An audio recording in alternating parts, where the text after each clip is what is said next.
Welcome back to the Outward Expression. I'm your host, Roman, and I'm here with Linda Kloss, and we are at the lovely Bishop's Hill Winery in Joliet, Illinois on Bridge Street. Today, we're going to be, or Linda actually is going to be introducing us to the world of wine and cheese pairing. And I hope you enjoy the conversation. And at this time, I'm going to hand it over to Linda and let her explain what we're going to be doing today. Okay, great. Linda? Thank you very much. Good morning. I am going to be talking today about food and wine pairing a little bit, but specifically cheese and wine pairing, because even though it sounds like it's simple, like you could have any cheese with any wine, there's a trick to it for sure. There's different cheeses that are going to bring out different characteristics in the wine, and the wine's bringing out different characteristics in the cheeses. So today, what I get all of my cheese for our charcuterie boards from an artisan cheesemaker in Marshfield, Wisconsin. It's Gardner's Cheeses, and today we are pairing our award-winning Chardonnay, got a bronze medal last year in Napa, with our Italian bruschetta cheese. This Italian bruschetta cheese has fresh basil and garlic in it. Our Chardonnay is a French oak barrel. So French oak is subtler nuances of oak. It's not overly oaky or woody, so it's not like licking the inside of a barrel, and it does not mask the characteristics of a Chardonnay. So our Chardonnay has touches of oak, but not overly oaked. A little bit of movie theater butter popcorn. Yeah. If you don't mind me interrupting, I have had this, and I'm not a fan of Chardonnay, and it is not at all what you'd expect from a Chardonnay. I've Yep, enjoyed it. It's very absolutely. clean and It crisp. is. Yeah. It's very clean and crisp. There's some underripe banana characteristics to it. It's absolutely a lovely, lovely wine.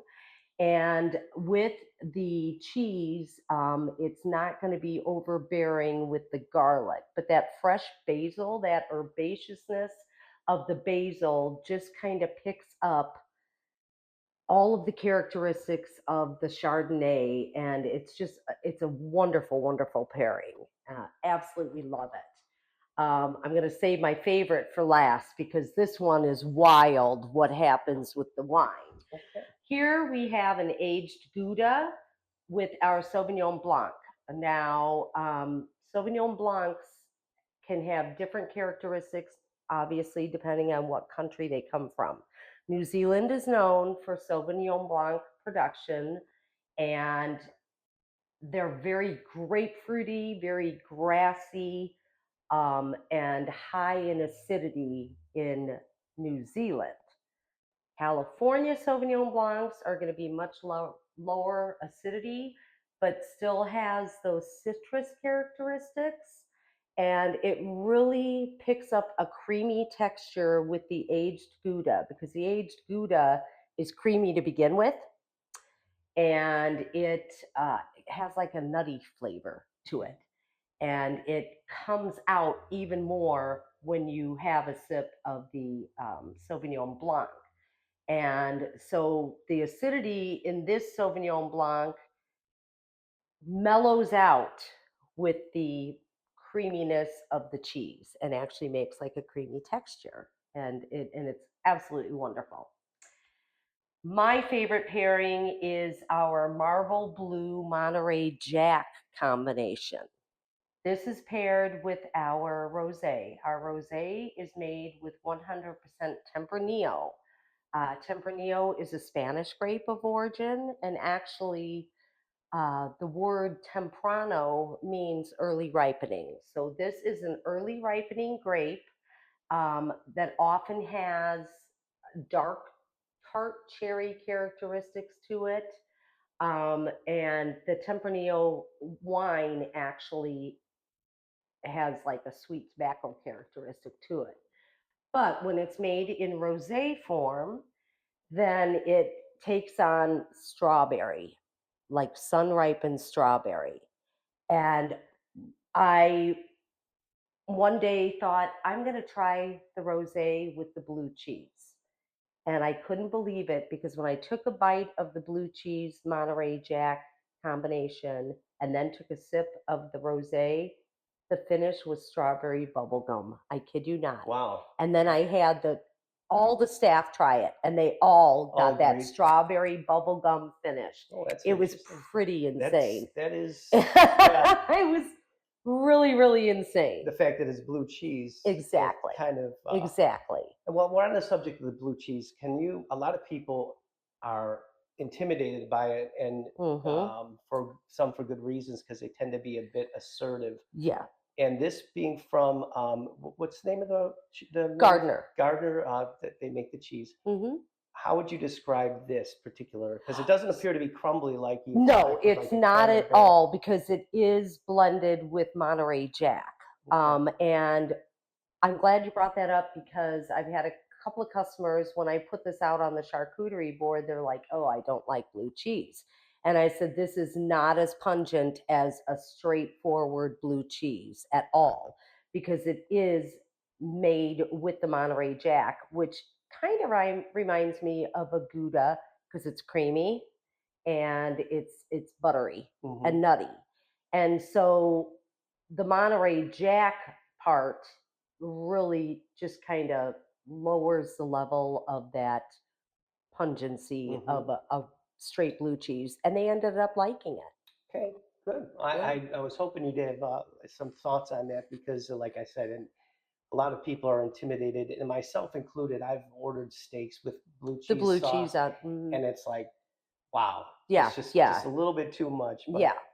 um, so that's interesting. They're very interesting, and particularly what you said about that flavor profile Hmm. coming across as like strawberry Bubblegum bubblegum. on the That's really finish. interesting. It's just it's insane. I mean, every time I try it, I'm like, I'm still getting it. I'm still getting it.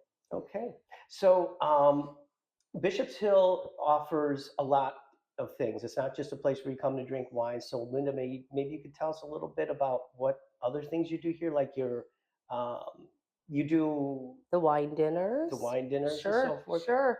You take that and Yeah, so we're definitely, I mean, we're a unique winery in the fact that we're in a castle to begin with. yes, as you can tell, this the Right. architecture here. But we're also unique because we don't just have, your typical crackers or breadsticks to do a tasting with. We offer the charcuterie boards that have the artisan cheeses on it, artisan chocolates, artisan meats and fruits and dips.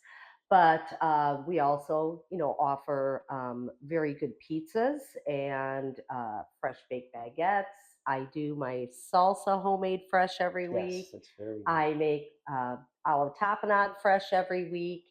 And then 4 times a year, I do a 7 course, 6 wine dinner. So it's literally 7 gourmet courses paired with 6 of our wines and scientifically paired to make sure that it's not going to overpower the food or the food's not going to overpower the wine, which kind of brings me to the importance of food and wine pairing. Okay. So when I studied through the Napa Valley Wine Academy and did the WSET program, which is an acronym for Wine Spirits Education Trust, I gained the rights to use what I learned from and put into just a small little book that is very, very helpful for people who want to have successful food and wine pairings. And it basically covers the 5 tastes that we have, which are sweetness, saltiness, acidity, umami, and chili heat. Okay. So did you compile this book here? I took it from my WSET Uh books huh. and then just kind of put it into just like a little take home form. Oh, nice. you Now, know, is that something you bring to the dinners when you're? no, No, that's not no. something. This is for Wine 101, which I do once a month and it's Tell us basically about that. yeah. Tell us about The Wine 101 basically is learning how to swirl, sniff and taste like a pro. And we talk about the common characteristics in white wines and common characteristics in red wines, which is also in this book. Basically, my goal with the Wine 101 class is to train the people to strengthen their nose and try to pick up certain characteristics in a white wine and a red wine, but also to educate them on purchasing wine because often you get a bad bottle. A good example is a Riesling. Okay, depending on what part of Germany the Rieslings are made in, there's different colored bottles because Blue, brown. blue, brown, and green. So you can't see the condition of the wine inside of there. Um, Often, if it's been sitting on the shelf for more than 3 or 4 years, you're probably going to open it up and it's going to be oxidized, which Okay. means that it's gone bad. It's kind of turned to vinegar. And that's one of the things that I teach the people in the Wine 101 classes is that if you order a glass of white wine and they bring it to you and it's any darker than this Chardonnay, which is what they call a pale gold. If it's any darker, it's It's bad turned. because white wines get darker with age. Is that more of a common thing with Rieslings, being that they're sweet, or is that just No, the only reason that I brought up German Rieslings is because you can't see the color because it's a colored bottle. So in that case, you check the vintage. If it's more than 4 years old, it's probably not good okay? That's because white interesting. wines do not age like red wines do. So that's good. That's good to know that Yeah. you could save yourself some trouble when you're picking out wine, especially that Absolutely, vintage. absolutely. I talk a lot with my classes about when I was training, I would go to the store every day and just smell everything. I would smell the boxes, I would smell the cans, and, just trying to strengthen my nose. And one of the things that I do with the Wine 101 is I don't bring the menus out for them to look at because I've got the descriptions written down. And if they read what I have, You'll influence them. Yeah, oh yeah, yeah, yeah, now I picked that up. yeah, No, yeah. you didn't. But, we talk a lot about how it's important to first initially just smell the wine, but then what you want to do, and it's much easier with just a one ounce pour, but you want to really give it an aggressive swirl. And what that does literally is brings all these characteristics up to the top. And then, oh my gosh, now I'm smelling strawberry, and now I'm smelling cinnamon, and cherry. It just brings everything right up to the top. And then it's easier for them to to pick up some of those characteristics. In red wines, it's going to be more of your dark fruits and baking spices and earthiness. And white wines, it's going to be more green, orange, yellow fruits, grassiness, and floral qualities. So, on the subject of strengthening that, a lot of people, myself included, consider ourselves that we don't have a particularly sophisticated palate. Mhm. Is that something that can be developed? I mean, it can be strengthened, Hmm. just with practice. Yeah. And here's the thing with wine, there is no, it's very subjective. There Hmm. is no wrong answer. What you smell, I might not, and vice versa. Um, but when you have like just kind of a point of reference. If you know that red wines are going to have certain characteristics, it's just part of their flavor profile. If you know that they're going to have red and blue and black fruit characteristics, that kind of gives you like a base to go off of. And then you might pick up, oh, I'm picking up earth. I'm picking up dirt, Hmm. like an earthy Hmm. smell. I'm picking up baking spices, Okay. and so that kind of helps. But I mean, not everybody is gonna, pick up. I'm weird, Nuances. Yeah. that Mhm. I'm weird. Anyway, but I mean, I've got a very unique nose. I mean, Okay. I can pick up. Oh gosh, it was our 2020 cab, I believe, and I was writing out the descriptions for the menu, and I'm like, ooh, subtle notes of black licorice, but Australian black licorice, not Okay. So very Twizzlers. specific. Very. Yeah, like You're the soft black, the Wallaby brand. okay. I. I can't say that I'm familiar with it, but I'll take you at your word. Can you tell us a little bit more about your dinners? Yes. You mentioned the courses, and Mm-hmm. can you give us like maybe a little history on the ones that you've done up to this point? Some of your Sure, favorites, the more sure. So I just had successful. one last week, so I Uh-huh. can tell you the exact menu.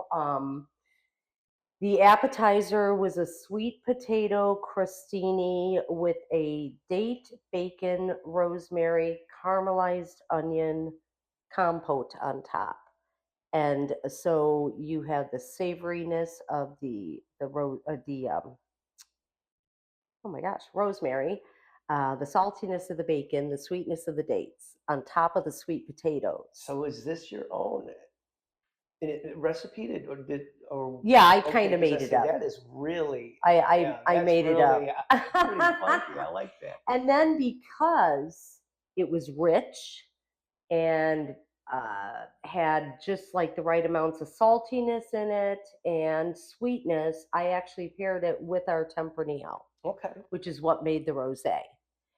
The Tempranillo has a tart black cherry sweet tobacco characteristic to it, and it just kind of went with that. Some of the other dishes that I did a mission fig. I love mission figs. I don't know if you've ever had a mission fig, but I've had figs, but I've never had mission. they're beautiful. They look like little miniature pears, and they're red and green and yellow and super soft. And you cut right into them, and they've got this beautiful pink center with the little black seeds in there, and they're very sweet.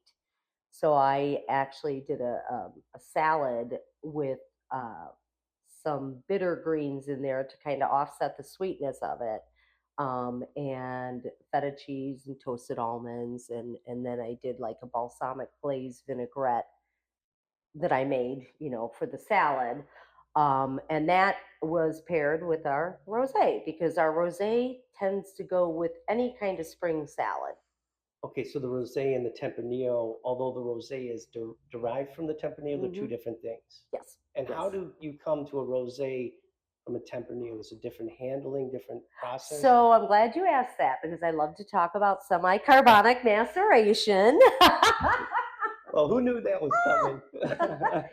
So rosés can be many different colors. They can go from a very, very, very pale, pale pink to much darker than this. And it's all controlled through this process called semi-carbonic maceration, which basically in layman's terms means that most of the bunches are stemmed. Like we take the stems off, we take the skins off, right? And then it's juice form, correct? However, for a rosé, um, the longer that you keep a red grape in its skins, the darker the color it's going to be. Okay, so you can control the tannic structure, excuse me, and the color by how long you keep the grapes in the skins before you crush them. So for this process, whole bunches are put into the bottom of the tank, and then the rest are, juice form. The weight of the juice as it goes into the tank is going to macerate, literally macerate, crush those whole bunches, and it usually takes a day or two for all the skins to rise to the top, and that's when you take off what they call must wait, which is the grape skins on the top. Is It, that it must? forms a cap. Okay, and is that can that be used for any purpose? The No, must, it's not like something you would feed the chickens, like, or no, anything like no. that. But during crush time here at Bishop's Hill, we don't waste anything. Okay. We take all of those skins and put it all around the property where all the flowers are and So the it can vines. be used for fertilizer, though. Yeah. Yes, and it Okay. smells I'll bet good it for a few does. I'll bet it days. does. Okay, that's excellent. I'm glad I asked that question too, Yeah, because when you were mentioning the rosé being, born of the Tempranillo, that right. kind of sparked that. Yeah, and so this color, I actually went to a rosé symposium. I'm such a wine geek. I Ooh. am a cork dork for sure. But I went to this rosé symposium, and that's where I learned about the different like time frames for making a rosé and how you can control the color and how you can make it as light as you want or as dark as you want. So with that semi-carbonic maceration, if you want a really, really, really light rosé, then the whole process is only going to take 8 to 12 hours Oh, wow. That's because you want to get the skins off quick. so they don't impart too much Yeah, color. color. This particular one, I was talking with the winemaker, and I think I kind of scared him because I said, I'm going to say, based on this color, that this was about 18 to So maybe 22 a little past hours. what would be ideal. I'm going to step off camera Sure, for just a moment and sure. grab my notes, and you just go ahead and keep on talking. Maybe you could tell us about your the dinner, what the other courses in that dinner. Oh, yeah. Tuscan lemon artichoke soup, which was a guest favorite. I've had most of my guests that come to the dinners Oh yeah, that come was. to every single one of them. Is It that is right? it Yeah. is for wine club members, and the Tuscan lemon artichoke soup was a request Yeah, it sounds like to it's a bring it hit. back, Okay, excellent. and the best pairing for that is the Chardonnay because there are Meyer lemon characteristics in this Chardonnay, and there's lemon juice in the Tuscan lemon artichoke soup. So the two just kind of married very well together. I do a palate cleanser because each course is paired with a wine, except for the palate cleanser. You want to kind of clean your palate then. So I did a homemade coconut sorbet, and that, of course, is not paired with anything Right. because the purpose is to clean your Clean the palate. palate before the next course. I did an Asian infused, for the very first time, lemongrass ginger shrimp using Oh, fresh wow. lemongrass. Folks, you need to come here. I, That was with our Sauv Blanc. yeah, yeah, this is just hearing this makes me want to be there at the I'm getting dinner. hungry. Yeah. Um, so the soup there, that's kind of an interesting development. Was that again another original creation, or was No, that no, that that came is from? a recipe that I got from, I can't even remember. I can't even, I think my sister said, "Oh, you should make this for one of the dinners." I And it think was she a got it hit. off of like Facebook, Oh, literally. okay. Well, so there you Literally. go. Yeah, yeah. That's fantastic. Um, Pomegranate braised short ribs garnished with pomegranate seeds. And the sauce is actually pomegranate juice and Bishop's Hill Merlot. So it makes almost like a gravy on top. And that was with our 2020 Cabernet, because the Cabernet has characteristics of like cranberry, pomegranate, dark cherry, and a little white pepper. Oh, wow, that sounds. And then my favorite, as a matter of fact, I had people that actually raised their hand and asked for more. The dessert was a spiced pumpkin bread pudding with a bourbon butter sauce. That I could That's I could have drank the sauce. that just sounds fantastic. If you're a dessert person, and I do like desserts, but I'm gonna stop you there for just a moment and say to folks listening or tuning in, if you haven't already figured it out, Linda puts a lot of thought and effort into these dinners. It's I think it's very apparent based upon just the description of these few items. So um, I hope that piques your interest in becoming a part of.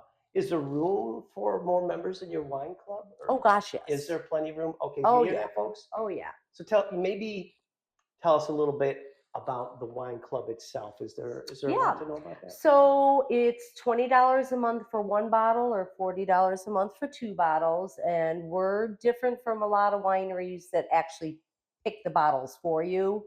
We let you pick whatever you want.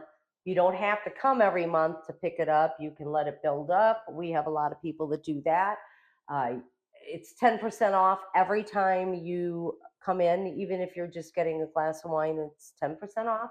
$25 gift card for your birthday that you can use anytime, and then newsletters with my personal recipes in there that have been popular at past dinners, and special invitation to the dinners.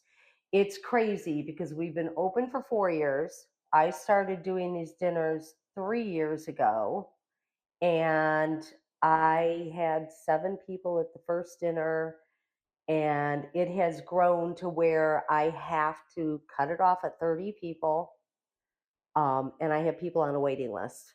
Okay, that was my next question because I was going to ask if you become a wine club member, how does the invite to the dinners work? You got it's first come first serve, I Yeah, imagine. basically, it's funny because I've got some people that have definitely put a monopoly on it. Because what they do is when they're at that particular dinner, they say, just sign us up for the next one. We don't care what you're making, we'll be here. And they have consistently come, they have not missed one dinner in the past 3 years. So this last dinner, I I had 30 people, and I now have 22 already signed up for the December dinner. Okay, Yeah, so it's very widely popular. I wish I could make it more than 30 people, but we have it down in the vault, and we put out the black tablecloths and the candelabras and the fine china and silverware, and that seats 30. So, but also I'm the only one doing all the cooking. okay, so that leads me to the next question I was going to ask because if it occurs to me that part of the capping at 30 is staffing and the amount of labor that goes into creating this. Yes, yes. Probably If that if I motivated some wasn't people. such a territorial control They have freak, another cook I in the would, but kitchen. I don't want anybody Right. cooking with I me. get that. I I get I'm that. very just I don't know. Well, Maybe. maybe in this case, it's an exclusive kind of Yeah, little thing that yeah, the yeah, wine club members have to, yeah, go to battle for, so they can yeah. get a place at the table. But I encourage people to get on the waiting list too, because for instance, last week, the day before the dinner, um, I had a cancellation. And so I got out the waiting list and called the first one on there, and they were like, "Oh my gosh, this is great." So, So these dinners really have me interested because, and I just want to stop here and just recognize how much goes into it. mhm, Um, just, I mean, how many courses? 7 7 courses, folks, and that's a lot. That's got to be for a 30 tour. people. Yeah, and you're talking takes what, maybe 3 days to prepare all of this So, in advance? yes, it was 18 and a half hours of cooking for this past one. I average between 15 and 18 hours it takes. Yeah. I get Wow, up. that's a commitment. Yep, That's a I do commitment. all the shopping on Monday. I get up on Tuesday morning, and I literally go all the way to about dinner time, which then I'm not cooking for my husband and I. Right, right. He's taking me out. Okay, there you go. But timing is like so important too, because soup always tastes better the next day, right? Uh-huh. Sure. So I always make my soup on Tuesday. I make the dessert on Tuesday. I try to make as much on Tuesday, and then I bring it here. I make the sorbet here, and then it goes straight into the freezer. Um, and I drop off, the soup, put that in the fridge. I drop off usually like the main course, like the ribs. I did that the day before too. And then on Wednesday, I did just like the seafood and stuff like that. And then, transporting it here, and the seafood course and the meat course are, probably an hour into the dinner. So, how do you keep them warm? Thank you, Damon, who the winemaker lives right here. I use his kitchen. I use his Okay. oven so that while they're enjoying the other courses, the food is staying warm. Now, is there always a fish course? Almost always. One or two times I did a pasta course, and I think I'm going to do that again because this pasta, it's one of my favorites. I do a tagliatelle, which is a whiter pasta with a crispy prosciutto wild mushroom sauce. I have no words, but I do want to say this. I get that, in those of you who are watching, and hopefully there are many, you can see not only Linda puts a lot of work and effort into this, but I think you would be willing to say that you derive a lot of satisfaction from the job It's once a it's done. true labor of love. And I can tell by the way you're smiling Yeah, that, yeah, that it when you is. see It's everybody a enjoying this, true labor of love. Yeah, it sounds like it. yeah. It sounds like So it. That's fantastic. Now, Linda mentioned the vault, and you may be wondering what that is. There is, what would you call it? It's a vault room in yeah, the cellar. it's the basement basically, but a little bit of history with Bishop's Hill is that back in 1949, this became the tribunal diocese headquarters for Joliet area, and the bishop actually resided here. They performed marriage annulments, but they also performed adoptions for the Catholic Charities, and so they kept all of the sealed adoption and marriage records down in the vault and the money. So the room is is a room, but it actually has two bank vault doors, and that's where they had kept the money. It's something to see. Yeah, And on that note, we will be doing a tour of this property in and one of you'll our get to see upcoming it. Yep. episodes, so you get a chance to have a look. I think, if you're looking around here, or you just kind of look at the room we're in here, Mm-hmm. you can see that this is an interesting building, and it would be a shame not to. We're going to get back to that, though. Yeah, We need yeah. to. We'll do a whole Yeah, tour I and just need to full work on history. Full history. Yep. some equipment issues that I have to hammer out. But yeah, folks, is there anything else you wanted to share with the I folks think that today? we touched on a lot of things. I think so too. I Yeah. think we're going to call that a wrap. It was a real pleasure for me, and I hope all of you who are watching or seeing this video are enjoying this, and will pay Bishop's Hill a visit soon. You'll be welcome, and you'll have a great time. I guarantee you. This has been The Outward Expression. I'm your host, Roman, with Linda. You guys have a great day. Thank you. Cheers.